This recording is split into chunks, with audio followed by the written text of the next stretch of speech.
Me falem, por favor. Tô Apareceu? sim. Opa, legal.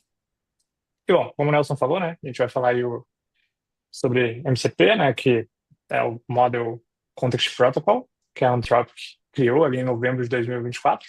E é interessante como, se a gente for ver a, não o hype, mas também o hype, mas como a velocidade das coisas, né? Esse é um protocolo muito incipiente ali, né?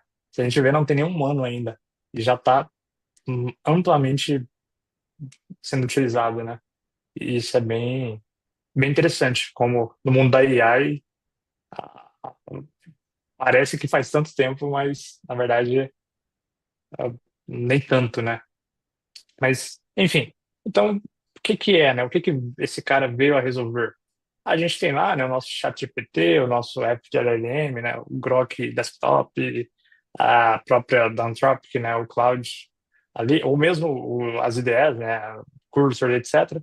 E aí a gente viu que esse cara respondia, que esse cara era esperto, esse cara, o LLM, que esse cara, carinha usa, né, os modelos, e eh, com certeza a gente ia querer plugar ferramentas, né, e aí foi onde a gente começou com, sei lá, bom, tem o app ali de calendário, também tem ou mesmo quero chamar alguma outra coisa, eu tenho um app de e-mail, coisas assim, né, e aí a gente começou a fazer esse cara aprender a chamar esses outros carinhas, a gente não ser só mais a, uma IA generativa de texto, né, gerando texto, mas sim ser um agente capaz de usar ferramentas e interagir com o mundo externo, não somente tokens e textos de input e output, né? E isso é bem legal.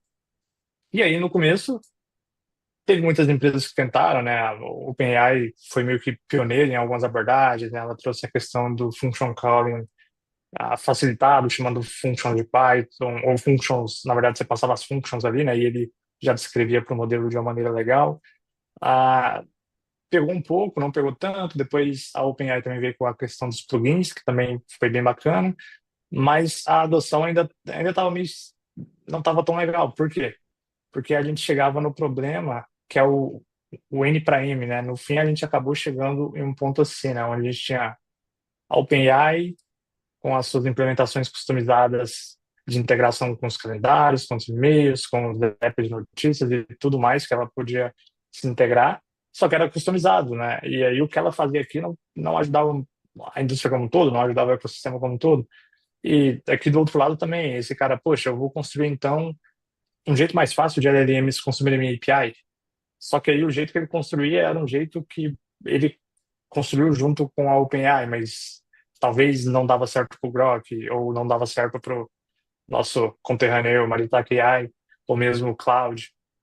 Então começou a surgir diferentes tipos, diferentes propostas, diferentes implementações e a grande maioria, e a OpenAI principalmente, né, fechados, né, eles não abriam, não era algo aberto, não era algo colaborativo com todo o restante dos players da indústria e da comunidade, né, que também ajuda bastante.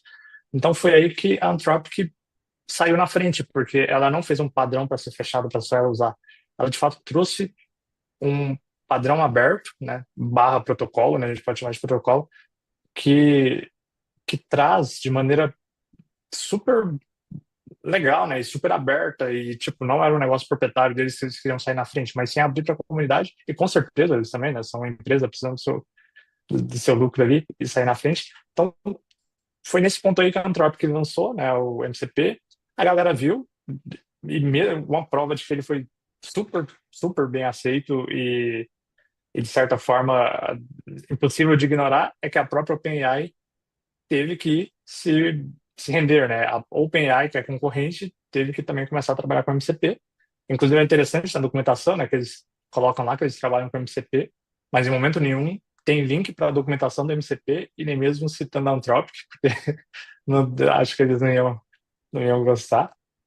Mas então foi esse o contexto aí que a gente chegou, que, bom, algo ia emergir, né?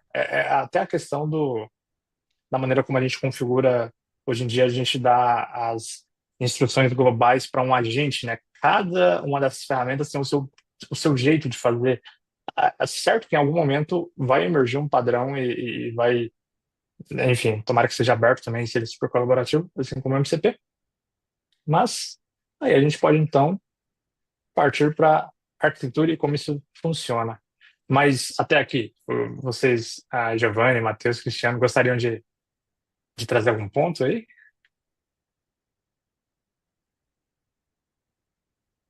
Boa, boa. Também no chat aí, se alguém tiver alguma dúvida aí no YouTube, fica à vontade para mandar. Eu Então, tava de novo caçando a janela do Zoom aqui. Foi mal.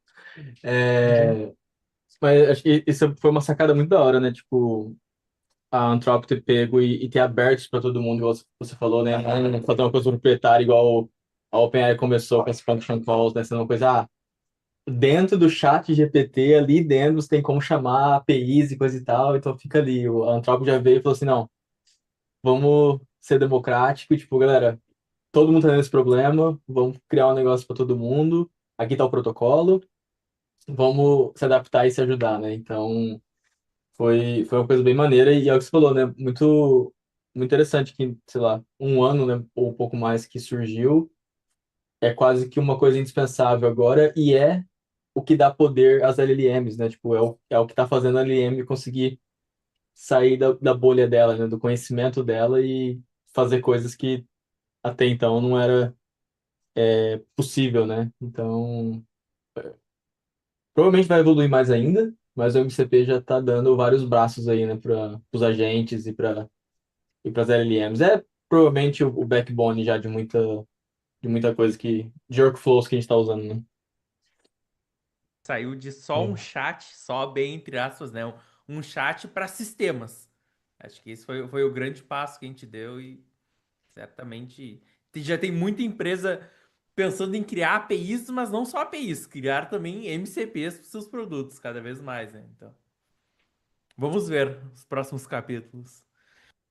Né? Exato. E o Diego trouxe ali no chat, né? Gosto muito da metáfora que o MCP Server é como uma porta USB, né? A interface. Exato, né?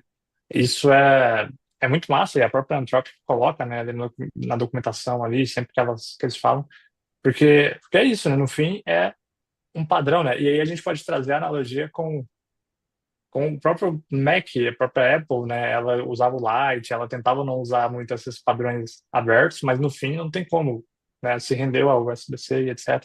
E sim, né? Total. Faz total sentido essa analogia, né? E um outro ponto também, até expandindo ali da parte de como surgiu, né? É que acaba que tendo MCP isso gera benefício para toda a indústria e para toda a comunidade, porque eu como desenvolvedor eu já não preciso aprender 7 tipos de integração diferentes, uma para o Grok, uma para OpenAI, uma para Anthropic. Ah, eu, como usuário, eu tenho qualquer ferramenta que eu pego que se integra em MCP, eu consigo colocar qualquer MCP que eu conheça. Eu não fico, poxa, lá no chat GPT tem aquela ferramenta que aqui no cloud agora eu não tenho mais. Não, agora ficou aberto, agora ficou muito melhor, né? Eu, como provedor de serviço, também é muito melhor. Só preciso desenvolver o MCP e aí pluguem aqui, né? Então, no fim, a comunidade como um todo, a indústria só ganhou, né? Isso que é a beleza dos padrões abertos, né? Isso é muito massa. Mas, bom, partindo então um pouquinho para arquitetura, deixa eu dar um zoom out aqui um pouquinho. A arquitetura desse carinha. No fim, pensando em componentes de alto nível, perdão, componentes de alto nível, a gente tem 3 componentes de alto nível que são os principais. A gente tem o MCP Host, a gente tem o MCP Client e a gente tem o MCP Server.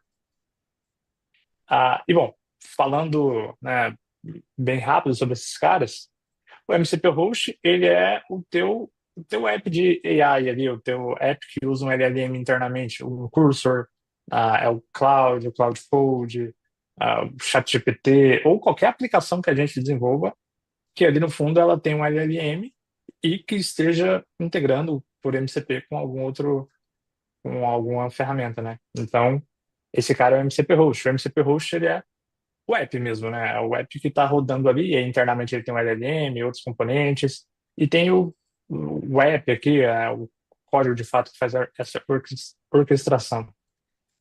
E a gente tem os MCP clients. Os MCP clients são componentes dentro desse MCP host, né, dentro dessa aplicação, que se plugam aos MCP servers.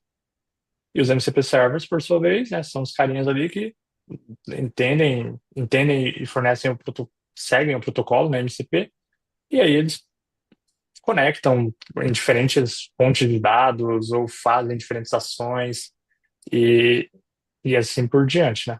Uma visão high level é essa. Um ponto interessante também é que, bom, o pessoal vai mostrar, né, o Giovanni, o Matheus, mas é que o MCP Server, ele não necessariamente é um server como a gente pensa em servidor de APIs, né? Foi baseado no LSP, se eu não me engano, né, que é o servidores de linguagem, né, onde você também consegue utilizar Standard I/O para interagir. Então, ele é um servidor porque ele provê, né, é um provedor de informações, né, ele provê, mas não necessariamente ele vai estar rodando em um servidor. Ele está rodando, pode ser um processo na sua máquina localmente, assim como também pode ser um servidor, né? Então, eu, pensando que aqui fosse a minha máquina, eu poderia ter um MCP server rodando localmente e outro rodando lá na nuvem, algo assim. Isso é bem interessante. Mas a gente vai falar um pouquinho mais ali para baixo. Então, a gente pode chegar nos que eles chamam de primitivos, né? Que são primitivos, né? Que os fundamentos, o- a, a base, né? Do MCP.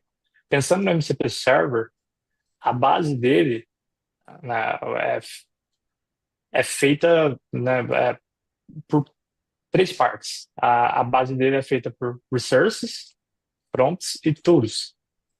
E os resources, esses carinhas são, por exemplo, de fato, recursos, né? Algo para prover mais contexto ali para o seu LLM. Claro que tudo aqui vai, de certa forma, prover contexto, mas algo legal é que, por exemplo, eu vou. A minha aplicação ela faz o agendamento de consultas para o usuário.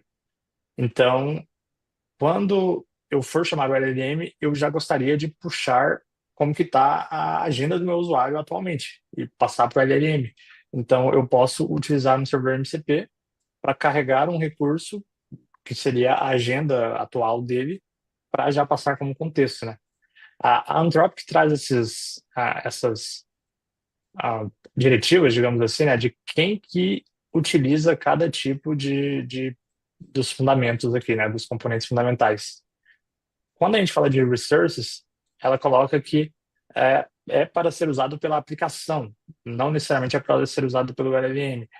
Então, porém, não é o que a gente vê tanto, né? No desenvolvimento, às vezes o próprio LLM a gente passa lá para ele chamar, pelo menos eu já vi em alguns momentos, mas é a própria aplicação que utilizaria os resources para carregar mais contexto antes de passar a bola para o LLM. Então, ou durante na conversa, ela vê que precisa de contexto e puxa ali mais contexto. Né? A gente tem também outro carinha que são os prompts, e aí é uma maneira de o próprio MCP fornecer ali template de prompts prontos para o usuário usar, e aí, seguindo a diretiva também da própria Anthropic, quem usa os prompts não é o prompt para a aplicação usar, o prompt tem que ser o usuário, né? Um prompt para ser uma maneira de o usuário escolher que prompt que ele quer usar e jogar para o LLM, né? E também tem parâmetros, né? A gente passa parâmetros, ele monta o prompt. É como se fosse de fato um template. Você passa parâmetros, monta um prompt e manda para o LLM. Mas é para o usuário usar, não necessariamente o LLM ou a aplicação deliberadamente utilizar os prompts. E aí a gente chega nas tools, que aí de fato é para o LLM usar, né? Mas aqui tem um parêntese, né? E aí até uma confusão que acontece, LLM não se conecta com tool nenhuma diretamente, né? LLM é tokens que viram textos apenas, né? Recebe e completa e traz textos. Então a gente vai ter o nosso componente, a nossa aplicação, ela vai ter um tipo de parser para fazer isso. Mas aí o tools é tudo, né? Qualquer coisa no cenário de appointments ali, de consultas, a LLM vai conseguir serializar ali o comando para, de fato, mandar para o MCP pedindo a consulta, né? A gente pode dizer, a grosso modo, que o LLM vai conseguir utilizar a ferramenta que o MCP Server propôs ali para, de fato, schedular a consulta, né? Tudo que a LLM, nossa, tudo que a LLM consiga, pode fazer, né? Praticamente todo o restante que não é um research, que não é um prompt, schedular uma consulta, ou eventualmente criar um novo recurso na cloud, ou criar um novo ticket, ou mesmo escanear, buscar coisas, e mesmo trazer também, né? Porque o LLM, ele ainda pode trazer recursos, né? Não recursos, né? Falando recursos vai confundir um pouco com isso. Porque esse aqui são os recursos que a sua aplicação utiliza, que a sua aplicação precisa para passar para o LLM. Mas, eventualmente, o LLM ele pode precisar de mais dados, e aí ele pode usar um Antu para carregar logs, uma base de logs, algo assim, né? Ele fica mais... Tem essa pequena nuance entre esses dois carinhas. Bom, e nisso a gente fecha pelo menos o MCP Server. Ah, algum ponto que vocês gostariam de trazer na parte dos MCP Servers? Alguma experiência legal? Hoje em dia, Wilson, quais são os, os padrões mais comuns para interagir com o MCP Server? Quando a gente fala de protocolo para isso parece ter, como é que é a forma mais comum que a gente acede ao MCP Server? Recordam que existe Server Side Event, HTTP, existe mais alguns assim comuns? Existe sim, mas a gente vai falar dele um slide para baixo, slide entre aspas, né? Opa, Aí, tudo bom. Outra questão, como acho que você abordou ali, MCP Server, no fundo, hoje em dia pode ser qualquer coisa, desde o nosso local, o nosso file system, uma aplicação remota, pode ser qualquer coisa hoje em dia. exato, exato.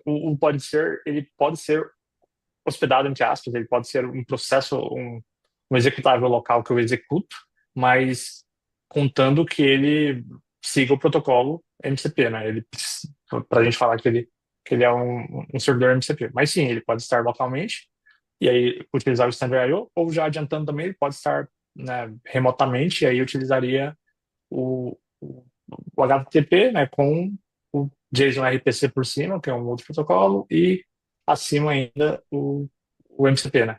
Então, o MCP é um protocolo que está aí no ombro de gigantes, aí, digamos, né, de outros dois. Boa. Opa. Mas já a gente vai falar um pouquinho mais desse cara. Mas, bom, Acho vou. interessante que no mundo aí dos MCP, eu tô vendo bem, assim, provavelmente eu ainda não achei o uso correto, mas a parte de prompts e resources, eu ainda não cheguei a usar bastante ainda essa parte. É mais a parte de tools mesmo, para ter mais poder de fazer coisas, né? Pelos agentes. Vocês têm um exemplo, alguma coisa que vocês estão usando para resources e prompts? O que eu conheço de resource, por exemplo, é você subir talvez ali os templates ou as documentações da própria empresa ou de um produto específico e ter ali de fácil acesso, né? Como se fosse quase que um RAG da vida. E os prompts é quase que você externalizar ou padronizar prompts que você quer reusar, né? Tipo, igual você tem lá no Cloud Code, você tem os comandos, no Cursor tá trazendo comandos agora também. Você tem isso externamente, não consegue usar do mesmo lugar, né? Você mesmo está criando esses prompts de template, de certa forma. Esses são os casos que eu conheço, mas confesso que eu não uso muito os resources e prompts. Eu queria perguntar se vocês estão usando de alguma forma.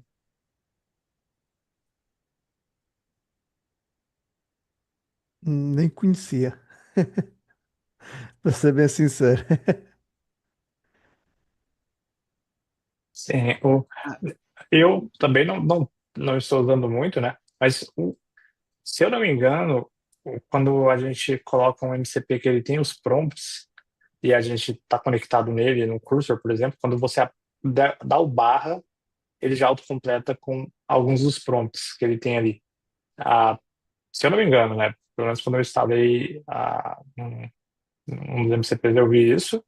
E o application aqui pode até ser que a aplicação esteja usando, mas como esse cara vai ser invisível para a gente, a não ser que a gente esteja desenvolvendo uma aplicação MCP, né, os resources, porque normalmente a aplicação ela vai carregar os resources que o server tem, e quando ela vê que ela precisa fornecer, que ela precisa de alguma maneira de resource, ela vai bater lá e trazer, né? Ah, apesar de que não, né? Não seria tão invisível porque aparece quando ela chama ali. Mas, confesso que só em testes que eu também usei resources, eu não cheguei a utilizar um MCP com resources e entender certinho ali como ele estava fazendo.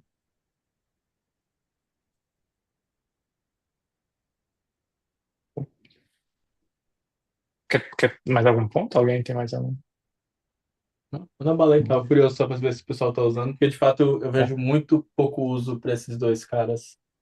Os MCP é uma coisa que eu quero dar uma olhada com mais carinho também, para entender se tem alguma utilidade além do que eu conheço na teoria, né? E talvez começar a usar um pouco mais na prática. Hum. E no fim, o carro-chefe, né? O Pareto aqui é tipo, se não tivesse nada e tivesse só o tools, ia ser sucesso, né? Já, tipo, porque esse cara é um cara que realmente a gente precisava e estava fazendo de vários jeitos. Mas muito legal toda essa outra parte e todo esse pensamento, eles já colocam as diretrizes de o que eles esperam que use cada um desses primitivos, né, desses componentes fundamentais. Mas, bom, indo um pouquinho então para o client, que a gente fala pouco, porque é a nossa ferramenta que costuma fazer, mas os clients, eles também têm alguns primitivos, né, alguns componentes bases, que são elicitação, né, essa é uma palavra irmã de elucidação ali, elicitação, que é uma palavra nova para mim, confesso, quando eu vi no MCP, que pode ser que a tua o teu servidor recebeu um tool, uma chamada de tool meio estranha, que ele não entendeu. Pô, como assim? Você quer marcar um appointment, mas você mandou a data do ano passado. Aí o servidor pode retornar para o cliente uma request de elicitação, que seria uma request de, ó, faz um prompt novamente aí para o teu usuário e pergunta para ele esse negócio direito, que não tá dando para entender, né? Então você pode retornar, né, a request, aí entra o SSA, que a gente chegou a comentar, eu vi que o Diego também mandou várias coisas legais ali né, já da parte da arquitetura, a gente vai comentar tudo que você falou, Diego, já na parte de baixo ali. Ah, mas enfim, aí é porque aqui acaba que fica no client, né? E talvez isso, porque tipo, no server, quem vai carregar e eventualmente interagir com isso são os clients. Enquanto que no client, quem vai carregar e interagir com isso é o server. Então, o server consegue fazer a elicitação, que é, pô, retornar ali para o prompt pedindo, né, para o usuário verificar ou para o usuário confirmar alguma coisa. Também tem a questão do sampling. E aí o sampling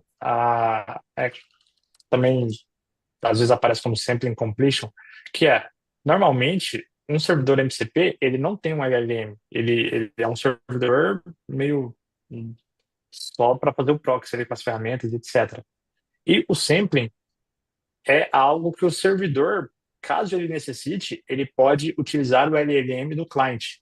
Então o servidor consegue mandar de volta uma request para o cliente através ali do SSE e pedir para o cliente, tipo, você agendou, né? Então, em vez de eu lá no meu MCP precisar colocar um LLM para retornar para o usuário o agendamento de uma maneira bonitinha, eu posso usar o LLM do próprio cliente e pedir para o cliente, ó, tá aqui o JSON do agendamento, me gera uma mensagenzinha bonitinha para eu retornar. Ou algo assim, ou eventualmente, olha, tá aqui todas as datas, ah, como o meu servidor não é um LLM, ele não tem uma inteligência, ele é só mesmo a coisa determinística ali, eu posso passar para o LLM alguma atividade que precisa de algum tipo de inteligência e pegar de volta e aí eu continuo o processo.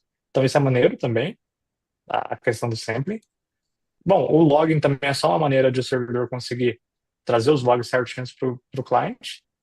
E o roots ele é bem interessante que, por exemplo, se eu estou trabalhando ali no agente de viagem, ou eventualmente esse cliente aqui, na verdade, ele vai interagir com o servidor para marcar viagens ou alguma coisa assim, ah, eu posso eventualmente passar para o servidor alguns arquivos. O root sempre são arquivos, mas, por exemplo, o arquivo das últimas viagens do meu cliente, do meu usuário, um arquivo até mesmo com informações talvez do passaporte, onde ele pode ir, onde ele não pode. Enfim, você consegue passar arquivos, você consegue dar uma.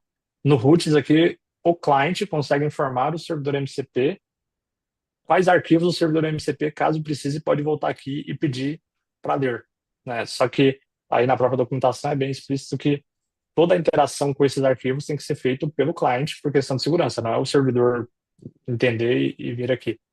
Essa parte aqui dos clientes também é outra parte que não é tão usada e muita coisa fica embaixo dos panos. Eu não sei se a galera não está usando ainda, porque nenhum conversando com o MCP nunca me retornou pedindo para eu reajustar alguma coisa ou confirmar alguma coisa.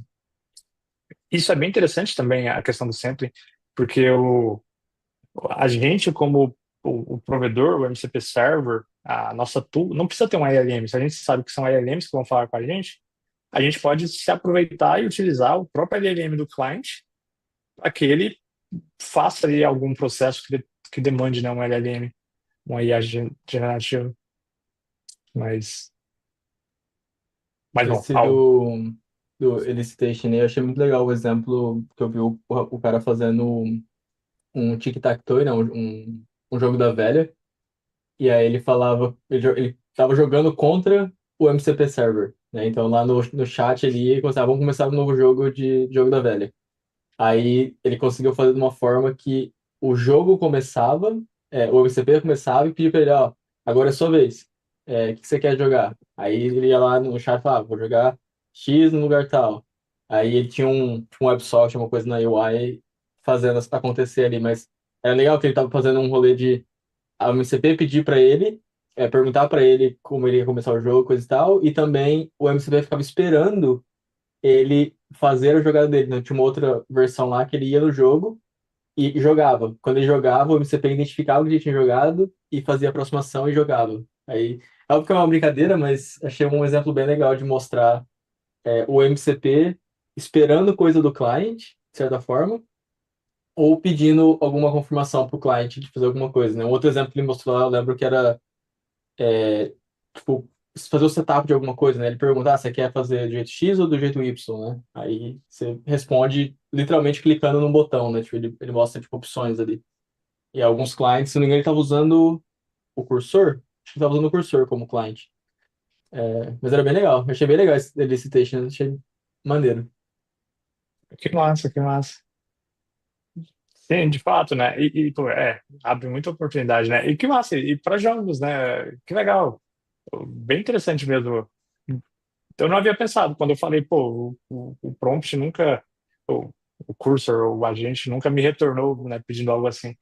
Mas realmente o que você falou abriu minha mente um pouco, porque pode ser que, né, ativamente para um jogo, para alguma coisa, eu possa mandar de volta, né, uma solicitação. Isso é muito massa. Fica legal fazer você tem um MCP que te ajuda com um wizard, né, de alguma coisa, sei lá, configurar o seu projeto, ou sei lá, você tem um MCP de templates dos seus serviços, sei lá, uma coisa assim, ele fala, vamos criar um novo serviço. Ele pergunta, mas você quer criar um serviço o quê? De .NET, de Java, JavaScript? Aí você fala, esse aqui. Então, é um jeito de interagir, né? E eu acho que isso é aquele tipo de coisa que é os bare bones, né? É o caminho para evoluir e virar coisas mais iterativas no futuro, né? Então, é legal explorar. Sim, pô, massa. Ah, algum outro ponto aí, pessoal? Bom, bora então pro nosso último carinha aqui, super rápido, só para passar um pouquinho a.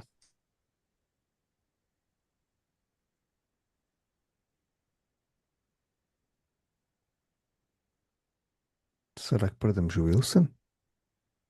Ele travou. Opa, Não. Vocês conseguem me ouvir aí? não, acho que perdemos o Wilson. Consigo, Qual perdemos o isso? Will e a live caiu. A A live live. caiu? É, Não, caiu. não, acho que não. Não? Aqui não. Não, A não, live tá no ar. continuamos, Ah, Ah, tá continuamos. no ar. a live Acho que travou. Travou, não travou? A live travou. Não, eu acho.